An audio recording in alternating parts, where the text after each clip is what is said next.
I got so much motherfucking design on right now. Break it down, bring it back, make it clap. I got 3 old thoughts, new guap, wear that thing. Bitches on my line, and you know. Assalamualaikum warahmatullahi wabarakatuh. Selamat pagi anak-anak. Apa kabar kalian semua? Baik. Untuk memulai pelajaran kita pada hari ini, baiknya kita membaca doa terlebih dahulu. Kepada nak kakak, tolong dipimpin ya doanya. Baik. Untuk lebih semangat lagi kita belajarnya, sebaiknya kita adakan dulu ice breaking. Kepada Farel, tolong dipimpin ya ice breakingnya. Baik, terima kasih Farel. Nah, untuk melanjutkan pelajaran kita pada hari ini, baiknya ibu akan mengisi presensi kalian terlebih dahulu. Farel Jar Fadinda, baik. Mai Rifani, baik. Kakak Mahmudi Nejas, baik. Baik, berarti hadirkan semua pada hari ini. Nah, kita akan melanjutkan pelajaran kita, yaitu teks eksposisi. Kalian tidak tahu apa itu teks eksposisi. Baik, di sini Ibu akan menjelaskan apa itu teks eksposisi.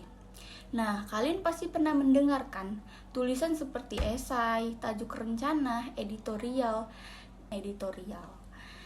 Nah, teks eksposisi adalah teks yang mengemukakan sejumlah pendapat disertai faktor yang memuat dorongan, penilaian, dan ajakan-ajakan tertentu pada khalayaknya.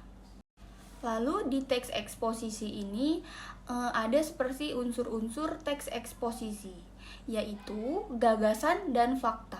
Unsur-unsur teks eksposisi, gagasan disebut ide atau pendapat, isinya berupa pernyataan yang mungkin berupa komentar, penilaian, saran, dorongan, dan atau bujukan.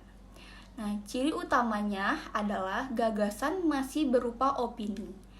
Contohnya, gagasan tugas adalah bekerja dengan baik. Lalu ada fakta. Fakta adalah keadaan atau peristiwa yang merupakan kenyataan, sesuatu yang benar ada dan terjadi. Dalam teks eksposisi, fakta untuk memperkuat gagasan sehingga diharapkan lebih meyakinkan khalayak. Lalu, di teks eksposisi ada pola-pola pengembangan. Pertama, pola umum khusus.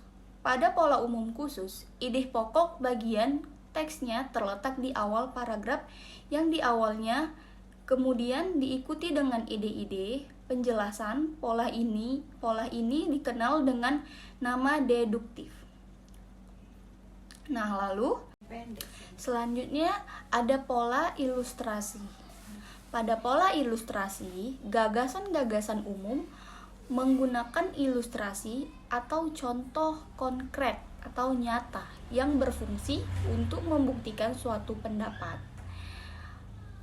Pada pola perbandingan yang ditemukan oleh perbedaan atau kesamaan berdasarkan aspek tertentu, perlu adanya kerjasama dalam berbagai komponen agar pendidikan semakin baik. Lalu di sini ada kalimat utama dan gagasan utama. Kalimat utama adalah kalimat yang mengandung gagasan pokok yang untuk membangun isi paragraf. Berdasarkan letaknya, kalimat utama ada 3, yaitu deduktif, induktif, dan campuran. Lalu di sini ada gagasan umum atau ide pokok. Gagasan umum atau ide pokok adalah kalimat yang menjadi inti paragraf. Ide pokok biasa ditentukan dengan 2 cara, antara lain 1. Ringkas kalimat. Lalu ada struktur teks eksposisi. Seperti tesis adalah pengenalan isu, masalah, ataupun pandangan penulis secara umum tentang topik yang akan dibahas. Kemudian struktur teks eksposisi, rangkaian argumen merupakan sejumlah pendapat atau argumen penulis sebagai penjelasan atau tesis yang dikemukakan sebelumnya. Pada bagian ini memperkuat fakta pada argumen-argumen tesis. Lalu yang terakhir, struktur teks eksposisi penegasan ulang merupakan perumusan kembali secara ringkas. Bagian ini sering pula disebut penutup atau simpulan. Baik, di sini apakah ada yang ingin bertanya tentang apa itu teks eksposisi?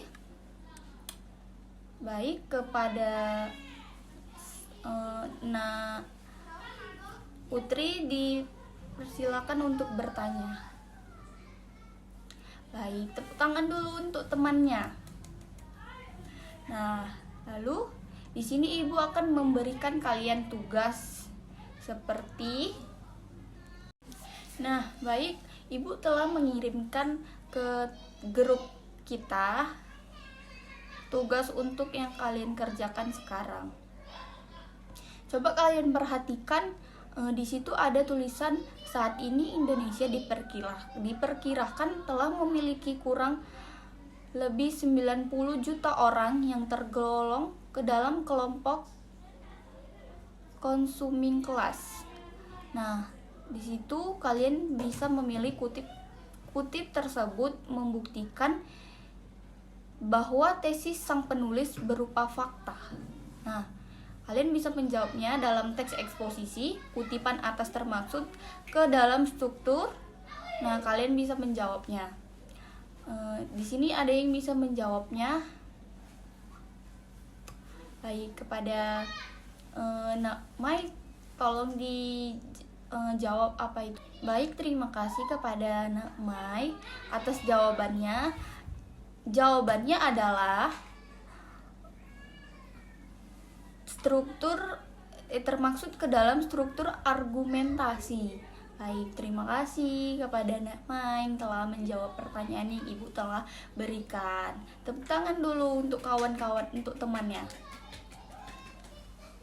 Nah, mungkin hanya itu saja yang kita pelajari pada hari ini, yaitu teks eksposisi. Di sini siapa yang bisa menyimpulkan apa itu teks eksposisi? Baik, dipersilakan kepada Vina untuk menyimpulkan apa itu teks eksposisi. Baik, terima kasih kepada Vina telah menyimpulkan apa itu teks eksposisi.